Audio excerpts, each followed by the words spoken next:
Dalawa na ang Senado, mga kababayan, dalawa na. Ang unang Senado ay ang Senado ng mga tao, yung ating binoto, the Constitutional, mga kababayan, Senate. At yung pangalawa, ang Senado ng Malacanang na ngayon ay nagbebendalo. Nagtatakip, mga kababayan, sa mga kasalanan dito sa mga kurakot ng bayan.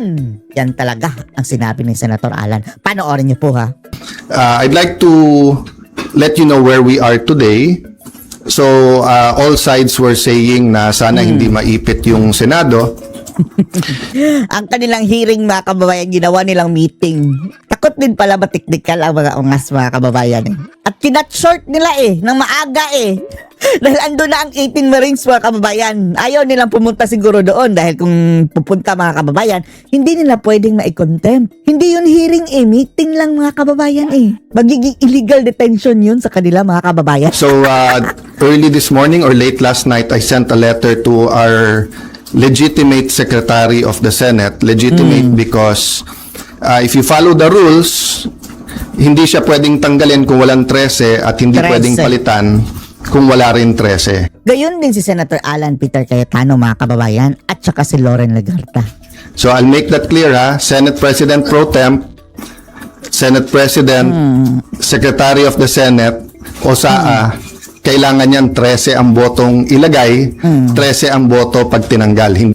Maaaring makukuha nila, mga kababayan, yung Blue Ribbon. Sige, provided na makuha nila ang Blue Ribbon. Pero, nung panahon iyon na nag-grab sila ng power, hindi pa yun nila nakuha, mga kababayan, dahil wala yung quorum. Walang presiding officer. Hindi legitimate, mga kababayan, ang pagkakatalaga ni Erwin Tulfo bilang Blue Ribbon at ni Sherwin Gatchalian bilang pro tempore. Tapos ginawa nilang acting Senate President. Gumawa sila ng bagong posisyon. Hindi nila sinunod yan. So meaning, hindi legitimate si Attorney Bantug, no? So having said that, ayaw namin maipit yung mga empleyado. So I sent him a letter to talk with Attorney Bantug and nag-offer kami kung gusto ni Senator Win, pareho na lang kami pipirma kahit walang designation. So I think the letter was delivered mga 8 a.m., a little bit past 8. Ang sagot nila noong 12 o'clock is that hindi na siya secretary at mag-turnover na lang. So I really want to avoid sa dami ng problema ng ating bansa that we have to write land bank, maipit yung sweldo ng mga empleyado and everything. And I'll never bend the law.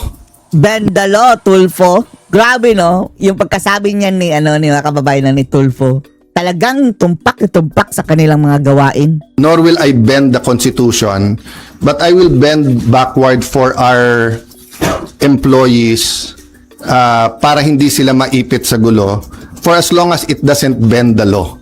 Bend the law. So kung internal rules or regulation that is not attached to law or it is not morally wrong, that's why I thought of my staff thought of the idea na pag pareho nakapirma para eventually pag nagkaroon ng decision walang legal infirmity and it will also prevent yung magfilean yung dalawang kampo ng usurpation, diba? Kasi of course yan, filean nyo nga yan si Tulfo, mga kababayan. As far as I'm concerned, kasi nag-usurp ng authority si Senator Win Sherwin, because he's not really the acting president, pababa. Pero maraming ang problema ang ating bansa. Why don't we focus on that? So, apparently, because ayaw nila pumayag, dalawa Senado natin ngayon. You have the Senate of the Philippines and you have the Senate of Malacanang. No? So, Senate of Malacanang. Senate of Malacanang had the hearing kanina. Wala, meeting lang daw. Takot sila Meeting pa lang daw yun. Hindi nila sinabing hearing, mga kababayan. Tapos ang kanilang star of the night. Kanilang star of the show is si Batibags. And you have two Blue Ribbons Committee. Yung isa ay Committee de Absuelto na ang kanyang main work is paano i-absuelto yung mga high officials ng ating bansa. At yung isa naman na seeking the truth. So am I saying baliktad ang tinutugis sa kabila, mga kababayan ay yung nagsasabi ng katotohanan at saka mga kababayan, lumalaban sa kurakutan. Yan ang kanilang tinutugis ng mga bendalo. At nang sabihin ng 18 ex-Marines ay completely true. No. What I'm saying is give them a chance. I heard they have other evidence, including videos. I heard that if they come out and there's full support na nararamdaman. May iba Tapos, marami pa ha, mayroong 14 mga kababay na coming at willing na rin daw na lumantad. Plus, 7 willing din daw pang magsalita. mga witnesses na may mga dokumento, may mga ebidensya na lalabas din. So as a nation, we have to decide whether the Senate will be under the thumb of Malacanang, and now Senado that it is lang very clear to Malacanang. us that the biggest ever corruption scandal Oh. is the flood control scandal. Ever ha, ever. If it's acceptable to us that we witnessed this morning the biggest cover-up committee hearing of our generation. Diba? So, ganun lang kasimple yon. So, in the same manner na nag-propose kami na parehong pipirma, I have not talked to Senator Marcoleta, so hindi ko alam kung papayag siyang dalawa silang chairman or whatever, but we have to find a solution that yung mga witnesses ay Kapal na pagmumukha ni ano mga kababayan no? Tulpok mga kababayan no? Tapos yung kapatid pa niyang gunggong din. Kapal ng pagmumukha. na protektado ng batas at independent yung Senate. Having said that, mahaba panahon, as I said kanina, let's focus on Mindanao and on the relief and Ay, rehabilitation. grabe. Grabe, ang daming namatay mga kababayan, no?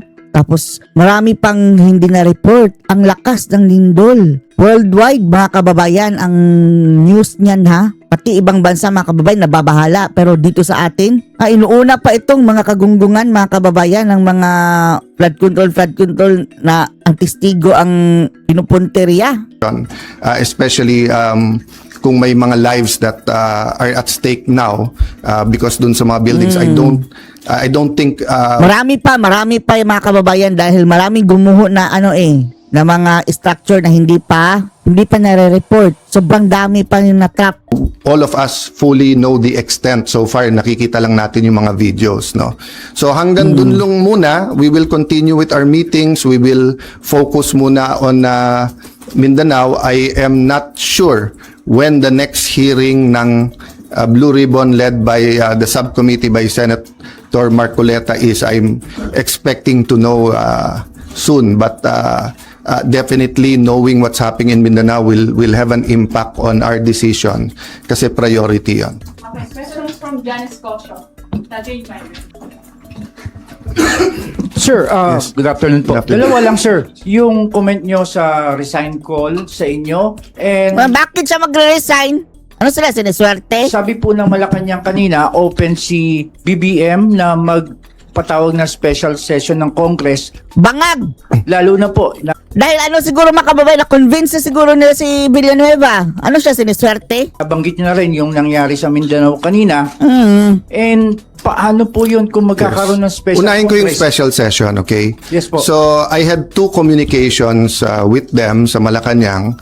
And both cases, sinabi nila sa akin, hindi pa handa yung mga bills na gusto nilang ipapasa para dun sa uplift. So, biglang nung nagpalit ang majority, biglang kailangan ng special session dahil may bills na. Actually, kung may official silang bills, dapat na i-file na yon para na-refer na sa committee, di ba? So, sabi nila, inaayos pa nila. But having said that, kung bigla nilang naayos, Huwag kayong special session. from the time I had discussions with them, may LEDAC, May gagawin kababuyan niya sa bangag. pinapone nila the day before, tinawagan ako ng secretary na head, and then sabi niya, sir, pwede ba ituloy bukas? Sabi ko, kayo nag-postpone, ready ako. Tapos hindi rin naman nila tinuloy. Yung sinasabing magtrabaho tayo, nagtatrabaho kami, ready kami magtrabaho. Sila nag-walk out, kaya nagkaroon din kami ng parliamentary tool na ginamit. Sinasabi ni Senator Lacson paulit-ulit, and I feel bad for the generals, and I apologize in behalf of the whole Senate, both the majority and minority. But nakita nyo naman, after nila kinonvene illegally ang session, ano bang ginawa nila? Nag-adjourn sila sine die. Ang calendar natin pwede pa hanggang Friday. Hindi naman nila tinuloy yung session ng Thursday, Friday. Sasabi nilang mga gusto nilang ipasa eh. So, ang problema natin sa kabila ay double standard. Iba ang sinasabi, iba ang ginagawa. So, doon naman sa nananawagan na mag-resign, as I Ano said, sila, pag-usapan lang siniswerte? natin in a few Resign? days after yung focus tayo sa Mindanao, but especially yung mga former presidents Yung mga nagkampi-kampi na mga Marcos na rin, Mga Marcos na rin. papasalamat ako sa inyo sa call nyo na mag-resign ako bilang Senate President kasi Mga ibig sabihin, Marcos na rin. Dating mga anti-Marcos ngayon, Marcos na rin. Kainsuka na rin. Kainzu. nire-recognize nyo pa rin ako as Senate President. Kasi kung hindi nyo na ako nire-recognize as Senate President, ba't kayo nananawagan na mag-resign ako as Senate President? Di ba? Sir, kung gamitin ng Malacanang itong nangyari sa Mindanao, No, patawag na any special session that will redound to the good of the Filipino people is welcome. The special session is in the Constitution. Yung ginawa namin, Ano magagawa ng session, mga kababayan? Immobilize, di ba nga, dapat ang kanyang mga tauhan papuntang Mindanao. Andiyan naman yan eh. Gagamitin pa, mga kababayan, kunwari ang kalamidad para ano? Diyan sa kanilang mga masamang balak. nung bago Lord. matapos yung bago Mamigay ka na lang ng ayuda. O ito bangag, ito ang totoong dapat bigyan mo ng ayuda, hindi yung mga kung kahit saan-saan na lang, na walang sakuna. Pasikat ka nga. Precisely because aagawin nila yung committees at kailangan matuloy yung hearing tungkol sa Blue Ribbon. Having said that, Mindanao is now, 'di ba? They need the attention now. So if there's needed legislation, good. We will meet right away. If not, then tulong-tulong tayo. But aside from that, let's remember that the committees can continue to work. Nung pinauwi ni Senator Win nung Thursday, yung mga empleyado, may Senate hearing pa si Senator Pia. So hindi totoo na hindi nagtatrabaho. Wala tayong dapat conflict kung may kailangan yung ating bansa. Whether it's legislation, whether it's a meeting na LEDAC, dapat tanggalin ng politika pagdating na ng I say politika, but it's an issue of graft and corruption. But what I meant is that it's a political issue vis-a-vis a more urgent. They're both important, but what's more urgent? You can postpone a hearing. You cannot postpone a rescue mission. You cannot postpone yung paghatid ng mga relief, di ba? And then, yun nga, Hindi pa yun ha, yung sila mga kababayan ha, hindi pa yun pwedeng matulog sa kanilang bahay. Sa labas matutulog ngayon ang apektado ng lindol. 7.8 milyon mga kababayan ha, ang apektado. Marami pang aftershocks niyan. Minsan devastated pa mga kababayan ang mas devastating ang aftershock. hindi natin nararamdaman pa ng husto, pero the economic crisis is here. And every month until the end of the year, it'll get much worse before it gets better. Because nga, tuloy-tuloy ang problema sa Middle East, di ba? So, maraming tinatamaan dyan. Supply chain, presyo ng dollar sa peso, presyo ng diesel at ng gasolina, kakulangan ng fertilizer, taas ng presyo ng fertilizer, desisyon ng Vietnam at saka ng desisyon muna ng India kung bibigyan tayo ng magbebenta ng fertilizer, desisyon ng India at saka ng Vietnam kung magbebenta ng bigas o hindi, desisyon ng Indonesia whether mag-export sila ng coal o hindi. All of these are kumbaga sa relo are moving parts na walang makakahula o makakapredict. So in that sense, kailangang magtulong-tulong talaga yung ating bansa. Kaya naman nandun pa rin on the plate yung graft and corruption kasi kahit anong plano natin sa economic crisis, kung ninanakaw pa rin yung pera, then mahirapan pa rin tayo. Tuloy-tuloy ang lahat. pagnanakaw ng mga bangag. Jonathan Asagar, Jamie. Sir, Yes. sino po ang tatayong presiding officer sa impeachment trial? At may update po ba kayo sa... As soon as they have 13, walang problema sila na. Okay, so I have to assert because may pinaglalaban tayo. Pinaglalaban ko hindi yung si Alan Cayetano ang Senate President. Ang pinaglalaban natin, ang Senado hindi pwedeng rubber stamp ng Malacanang. Hindi pwede na hindi independent yung Senate. Hindi pwedeng may hearing ka katulad kanina, yung bibig na bumubukas ay senador pero yung lumalabas na salita galing sa Malacanang. Ano pong rules sa pagpili ng Galing presiding sa officer Malacanang. sa impeachment trials? Ay, Senate of Malacanang na ito mga kababayan, no? they illegally amended the rules. They illegally had a Illegally. session. Diba? So, in due time, there'll have to be something that will decide. Diba? But in the same manner na ina-assert ni Senator Win na he's the acting Senate President kahit na walang legal basis whatsoever, I have to assert, not for myself, but for the truth and for the Constitution. But it's still 1 month eh. 'Di ba? At hindi kami nakikipag-agawan sa silya doon. So for example, yung Senate Secretary, dapat siya yung ngayon nag-aayos para diyan sa pre-trial. But nagte-take over sila Attorney Bantog. So we're doing it very patiently because nga we don't want the whole Senate to be affected, no. Paano po yun? Kanina si House Secretary General Sheloy Garafil, nagpasa siya ng manifestation ng House Prosecution Team kay Secretary Yes. Bantog, pero hindi niyo po siya kinikilalang SecGen. Yes. Pero ang House Prosecution Team, si SecGen Bantog daw yung kinikilala. That's going to be a problem for at least a few days, maybe a few weeks. Kampi-kampihan yan sila eh. Yung mga grupo ni Bangag eh. Because we don't expect naman the Supreme Court to rule right away. But what's the best proof that Malacanang's hand is in this? First, yung pananakot nila sa mga miyembro namin na lumipat, yung offer na wala ng kaso pag lumipat. Yan. So, second, Sabihin nyo nga yan, kung sino yung tumatawag, si Admiral daw mga kababayan eh. Lahat takot kay Admiral. Ano ba kayo? Lahat takot kay Admiral ba? as soon as nila ginawa, Palaka na yan, naglabas pangit. sila na ang House at ang Malacanang ay dun pumapabor. O di ba? Pwede naman mag-neutral ang Malacanang eh.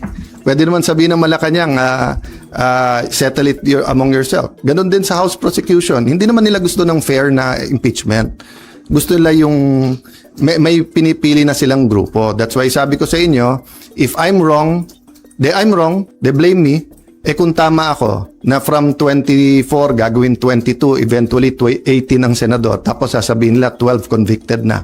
Will that be a fair impeachment process? What will Daya happen na naman, daya. to the country if that happens?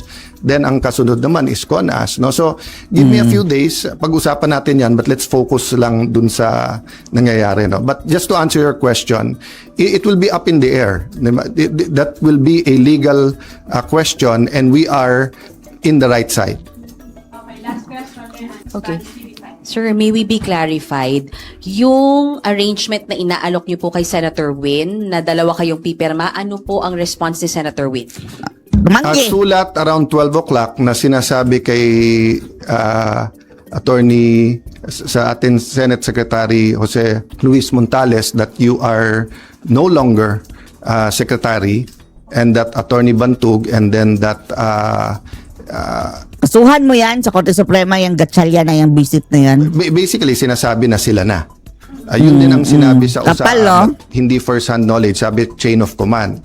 But wala nga sila sa chain of command eh. Kahit anong tingin mo sa rules, hindi nangyari yon. So yung pagwawala nila at pag-walk out nila kasi hindi pwedeng amendahan daw yung rule na ganon-ganon, binaboy nila yung rules. Binaboy. Mga baboy June kasi 3. eh. Diba? So that it's going to be a lingering question. Sorry, how do you treat that? Hindi pumayag si Sen Win sa arrangement na dalawa kayong pipirma sa documents. And Kasuhan mo yan kay Tano. ano po yung sweldo nung You know, it's Senate just like employees? the civil rights movement sa US, di ba? From the Civil War until pinasa yung mga civil rights laws, etc., yung may batas ka, alam mo yung tama. Pero yung inaapi pa rin, yung mga minority, yun yung de facto, di ba? So alam naman natin lahat kung ano tama at sinong tama. Pero ang kapangyarihan kasi nasa kanila eh. Sa kanila ang ang police, nasa kanila Malacanang. ang NBI, nasa kanila ang Malacanang. Kaya sabi ko, lahat ng kapangyarihan nasa kanila. Pero katotohanan nasa amin. So hindi ko pwedeng bitawan yon. Kailangan lumaban tayo doon. Kasi kung hindi, after this, all you have to do is to get one senator plus Malacanang. Hindi na 13 ang kailangan boto, 1 plus 1 lang.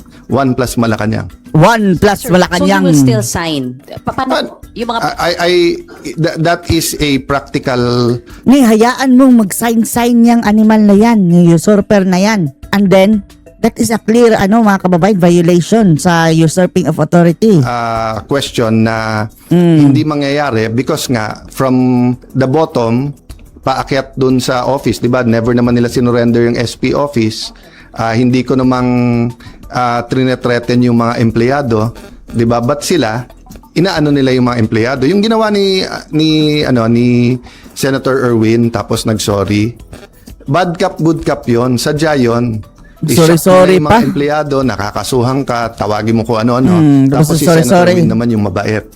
So, Si Bendalo, kikwelyuhan pa. kahit na nag-sorry siya, natanim na yun sa puso ng mga empleyado. 'Di ba? Kaya nga sa akin, sa mga empleyado, it's a matter of conscience. Sir, so you gave up the signing? No, I'm not giving it up. I'm just saying, malamang hindi dumating sa opisina ko yung pipirmahan.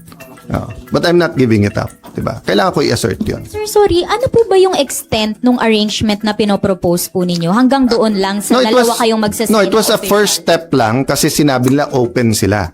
Eh, hindi naman pala sila open. Diba? Kasi sabi nila, ayaw nila ng gulo. Diba? Sabi nila, eventually, kailangan magsama yung dalawang grupo, one Senate tayo. Diba? But mukhang ang utos ng Malacanang, hindi, kayo lang.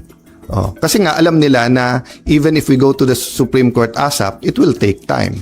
So in the meantime, they're buying time until they either get one more member or whatever. How will you assert kung hindi darating sa inyo yung pipirmahan? Basta in any way I can. And it's just like yung example na binigay ko sa'yo, whether it's apartheid, whether it's civil rights, di ba? Doon tayo sa tama. Doon lang sa tama. Okay, thank you guys. Last, Sandra. Sir, nabanggit niyo po kasi kanina yung Supreme Court. So, are you referring to the one filed by the school teacher, Tayam, or meron po? Yan. Pautot na naman yan ng mga bangag. Always an option for everyone. It's an option for the other side, for us, for the employees can also file. So let's see kasi Ang importante, kahit patalo yan mga kababayan, ang importante sa kanila, matigil nila ang flood control hearing. nauna na si Senator Win, nag-meeting na yesterday ata sa mga taga-USAA and yung kanilang inappoint na secretary at USAA, bagamat illegal, 'di ba, umikot na in every as I told you, no, as a practical matter, ang matagal na naging Senate President si Senator Drilon, 'di ba? Tapos si Senator Soto matagal din, more than 5 years, 'di ba? Si Senator Bongbong, Coto, Senator Mig, Senator Cheese, magkakasama sila ngayon eh. Ako naman ni isang empleyado, wala pa ako na-appoint eh. So as a practical matter din, sila ang mga ka-close. So syempre sila ang napakinggan. But I have faith in the Senate staff that they should listen to all sides. But I don't want to disturb, di ba, hindi civil war ang gusto namin. Ang gusto namin, manaig sa Senate kung ano tama, kung ano mali. Thank you, guys. Dito na muna tayo kay Eric, mga kababayan. That Erwin Tulfo, siya ay nakatanggap ng 8 maleta. Ano naman ang dahilan nitong mga former soldiers na ito na sa dinami-dami ng tao sa Pilipinas? Bakit si Erwin Tulfo ang binigyan ng mga pera na ito? Sabi niya kanina sa kanyang statement na inilabas, paano daw siya makakatanggap ng mga pera galing sa flood control o anomalya?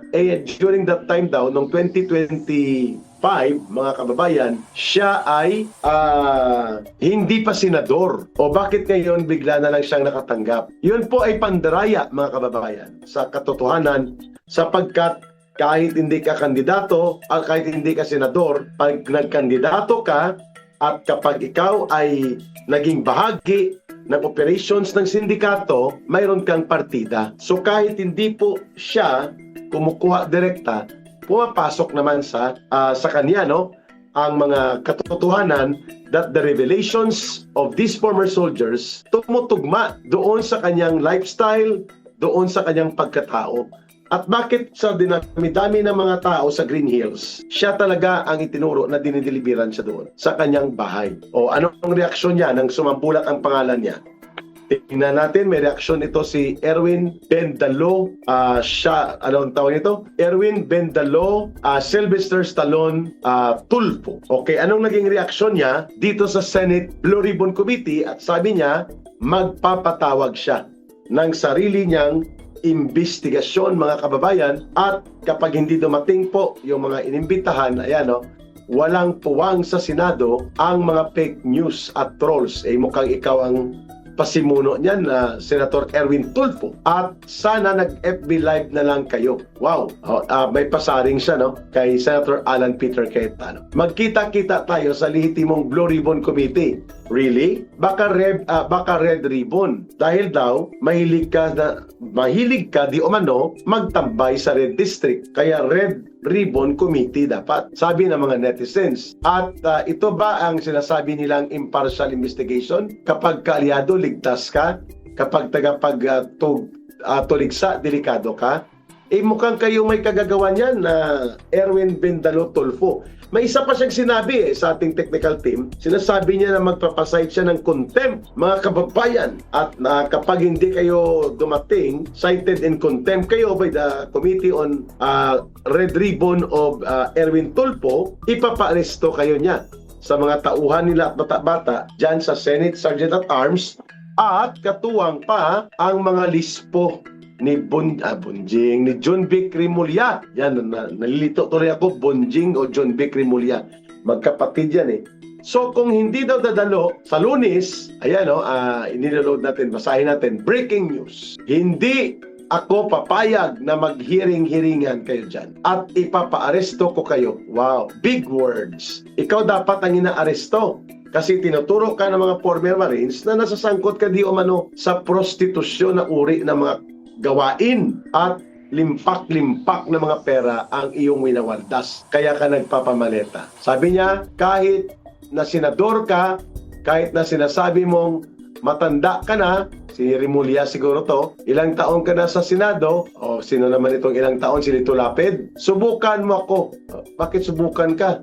Wala ka namang napatunayan. Kung dati kang Senate President, dati kang Speaker of the House, wala akong pakialam. Magpahiring ka ng Blue Ribbon ulit. Magpahiring ka, talagang papahuli kita. Wow! Bakit? Ipapahuli mo dahil may pulis ka, dahil nandyan si John Vic Rimulya, ikaw dapat ang inaaresto eh. Bakit bogus eh? Dapat nga ito inaaresto to, dapat ikulong to eh. Nag-convict ito sa Supreme Court si Erwin Bendalo Sylvester Stallone Tulfo. Na-convict pa ito, mga kababayan, sa double count, 2 counts of libel, at na-confirm at na-affirm ang desisyon sa Korte Suprema. No? Pero hindi naman nakulong at nakatakbo pa sapagkat hindi pinayaga o hindi pinigilan ng COMELEC ang kanyang palusot. Libel ay isa po yan sa mga moral turpitude crime, mga kababayan. So, Erwin Tulfo, tinawag pa niya na pulpul at bobo ang mga empleyado ng USAA. Mahilig to gumamit ng bobo eh. Parang si Gadon din, pero dinidescribe niya ang sarili niya. Mantakin mo, Bendalo, to please the people, ugok. The law may be harsh, but it is the law. Magbasa ka nga, Doralex Sedlex. Ignorance of the law excuses no one. Diba? Hindi ka ibig sabihin hindi mo alam ang batas at umiiral ito, ay pwede mong labagin. Hindi. Ang Latin word yan, ignorantia lies non excusat. Ignorance of the law excuses no one. Bugok. You do not bend the law at maawa ka dahil hindi niya alam ang batas. Mali. Lalo pa kung ang mga nagdudunong-dunungan ay talagang nilalabag ang batas kagaya mo, mas doble ang bigat ng pagpupuna sa iyo. Ayan. May mga pasaring pa siya eh, na ipapaaresto daw niya, maliban kay Senator Alan Peter Cayetano o kaya maliban pa doon sa mga secretariat, ay kanya din pong ipapaaresto ang 18 former soldiers o yung 18 Marines na kapag hindi sumipot sa kanyang red ribbon. Ang alam ko ang red ribbon, nagbebenta ito ng egg pie at ng mamon, yung classic special mamon, no? Ang alam ko yun po, no? Red ribbon. Bakit red ribbon? Sabi ng mga netizens, mahilig sa red district. Ano ang red district? Yung may mga tugtog na ang tunog ay you're so vulnerable. Tapos may sumasayaw-sayaw. Doon sa mga ang ilaw ay patay sindi. Yung theme song ay Magdalena, ba't ka ganyan? Yan ba ang red district? Mukhang ganun po. Yun ang aking nakukuha na impormasyon. At yun ang nireveal na mga former Marines na si Erwin Bendalo Sylvester Stallone Tulfo ay dapat tawagin na chairman ng Red Ribbon, hindi Blue Ribbon. Ang mga pagdinig sa Red Ribbon Committee ni Erwin Tulfo ay dapat isagawa sa Red Light District. Okay itong birada ni Major General Orlando De Leon. Nabigwasan tuloy si Erwin Tulfo. Si General Orlando De Leon po, I think naging Marine Commandant ito, no?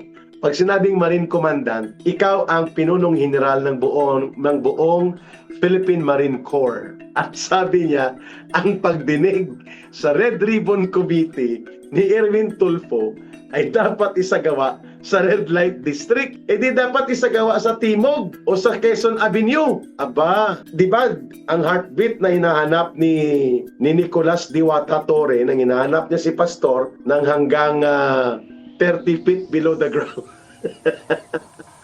Nandyan po yan sa Quezon Avenue. Heartbeat Disco. Pero pagpasok mo, yung mga patay sindi na ilaw ang makikita mo. At yan po, marami yan dyan sa Quezon Avenue. So sana mapakinggan ito at makita o mabasa ito ni Bendalo Sylvester Stallone Tulfo. Napalitan niya ang kanyang komitiba ng Red Ribbon at doon magsagawa ng investigasyon doon sa may Timog o kaya sa may Quezon Avenue. Natawa tuloy si Ka Eric. Okay din itong mga pirada ni Major General De Leon, ano? Pangyanig kay Tulfo. But kidding aside, the accusation of the Marines na si Tulfo ay mahilig sa kababaihan, na parang napakasaya niya na ma-involve sa prostitusyon ng mga babae, as per allegations kahapon sa Senate Blue Ribbon Committee, is equivalent po yan sa kaso na qualified human trafficking in terms of supporting or promoting prostitution of women and other human beings. Bata, may prostitution din sa lalaki, ano, mga kababayan. Pero most of the time, ang binibiktima ng prostitution sa trafficking at sa mga sindikato, babae. So, iyan. Kaya tuloy, ang dapat itawag daw sa Lunes, sa patawag ni Tulfo na pagpupulong ay Senate Red Ribbon Committee. Tapos may background music na, "You're so vulnerable." Bakit ka, Eric? Yun bang music ng tumutugtog na may sumasayaw at kumikindat-kindat kay Tulfo? Hindi ko alam kung yun ang music. Naisipan ko lang yun. So mga VIP. kababayan, ito Sino po yung VIP? Ayan. Si Senator Erwin Tulfo, Your Honor. Tapos po, maya-maya dumating din po yung dalawang babae. Inakyat po namin doon sa president. Akala ko 3 pinagpipilian, pinakamababa, 5. 2 lang pala. Yung sa akin po, pero maraming beses po yan. Hindi lang po sa Maidas, meron din po sa Shangri-La. 5, 3 po ang dinadala. O kulang ang nabalitaan mo. Sabi mo kasi 2 beses lang, Atty. Baligod. Ayon sa kanila, maraming beses. Saan lugar? Yung na-experience ko po sa Shangri-La po at saka sa Maidas po. O sino pa sa inyo? Nung dumating po yung Ayun. Mga kababayan, engaging in prostitution. Kaya ikaw ay senador o ikaw ay kongresista o ikaw ay public official o kahit lalo na kung senador ka na, ay isang krimen. It is equivalent to promoting and consenting the commission of the crime known as human trafficking, qualified human trafficking. Illegal yan po eh. Ang pagbebenta ng katawan at pagkatao ng babae ay ini-enjoy mo at gumagamit ka ng pera para bilhin ito. That is equivalent not only to promoting prostitution but qualified trafficking. Nininegosyo mo at pinagsasamantalahan ang kahinaan ng kababaihan. Yan po ang implikasyon ng pagbubunyag na ito, mga kababayan. Kaya binibiro siya. Pero may bira na sapol sa bigwas sa panga ni Erwin Bendalo Sylvester Stallone Tulfo ang binanggit ni retired Major General ng Philippine Marine, General Orlando De Leon, na Red Light District Type Committee. Kaya Red Ribbon Committee ang dapat itawag kay Erwin Tulfo. Aba, tahimik ang mga senador na Dusi Judas dito sa mga revelations na to ng mabunyag na hindi lang pera pala ang pinagnanasaan nila, kundi pati ang kahinaan ng mga kababaihan. At lalo na nabanggit ang pangalan ni Erwin Tulfo. Ang Maidas Hotel po, pagmamay-ari yan ni Saldico. At dyan po na nakatira ang mga ICC investigators na pinalusot po nila Marcos, nila Romualdez, nila Boying Rimulya at ang facilitator si Antonio Trillanes. Nabunyag din po yan, mga kababayan, doon sa Senate Blue Ribbon Committee kahapon. At syempre, may reaction din po kahapon, mga kababayan, dahil natuloy po ang pagbubunyag, naipakita ang mga detalye, halimbawa, ang pagsakay at paggamit sa helicopter ni Saldico na ginagamit ni Tito Soto at ni Ping Lacson sa pangangampanya at kung ano-ano pang mga gimmick na gumagamit ng helicopter na ibunyag din po kahapon. Kaya galit si Ping Lacson dahil sabi niya, I'm disgusted or it is very disgusting sa kay Senator Alan Peter Cayetano. Andyan o, may lumabas po na social media card sa kanya. Ayan o, helicopter. Picture yata to. C8111. Ito po yung helicopter na pagmamayari ni Ginoong Saldico at itong si Ping Lacson at si Tito Soto ay nakasakay at ginagamit nila sa pangangampanya. At alam naman po natin na inamin na ni Saldico na ang mga limpak-limpak, mali-malita at tuni-tuniladang mga pera na pinagnakawan at pinagdurubuhan ay pinapartida pati sa mga kandidato nila Marcos. Ayan o. Sabi ni Ping, na-imbiyer na siya kay SP o Senate President Cayetano. He is disgusting. No? Pag disgusting, ibig sabihin po parang balasubas, tarantado, walang kwenta. At hindi karapat-dapat na uri ng tao. So, talagang imbiyer na. Natawa tuloy ako. Na-imbiyer na si Ping Lacson.